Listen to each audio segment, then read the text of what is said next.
The player in possession of the ball is well ahead of her opponent as she begins her run towards the opponent's circle, but the defending player sprints back to get goal side of her before she enters the circle. At about the 23-metre line, the attacker is carrying the ball to the left of her body and slightly to the rear of her feet. As she enters the circle, she moves to position her body between the ball and the close defender who is trying to play at it. This is obstruction.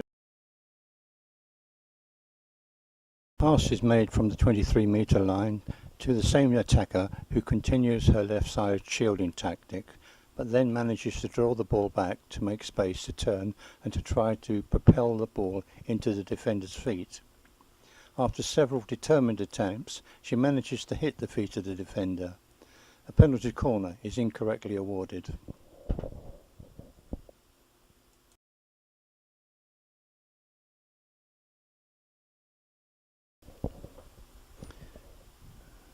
The attacker here shields the ball and shunts sideways, obstructing the defender, but then the defender allows her to get away from her reach and gives her sufficient space and time to turn and hit the ball. The obstruction should have been penalised before the shot was made.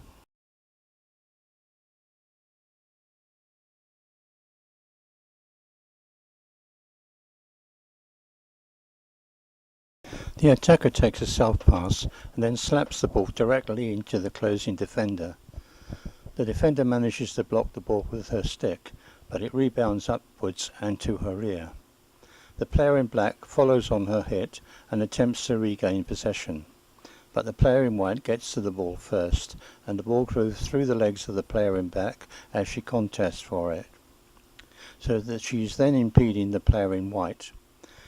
The umpire incorrectly penalises the player in white, awarding a penalty corner for an imagined deliberate offence.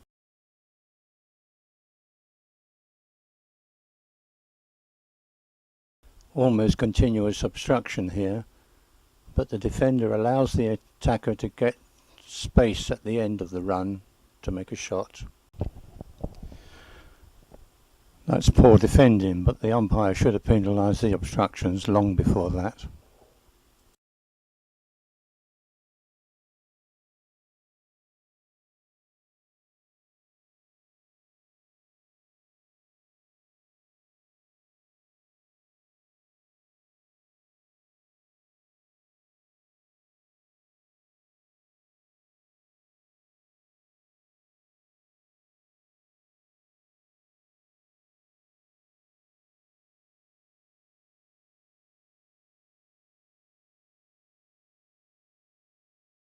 No reason at all for the umpire to intervene here.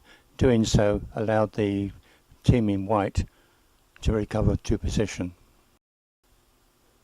The ball hits the defender and goes out of play when the defender is almost standing on the baseline. A restart on the 25-metre line should have been awarded. The ball is deliberately forced into the feet of the defender. There is no justification at all for penalising a player who has been hit with the ball in this way.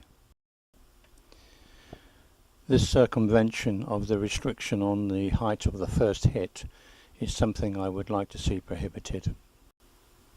There is no way the player deflecting the ball can even see if there are defenders on the goal line.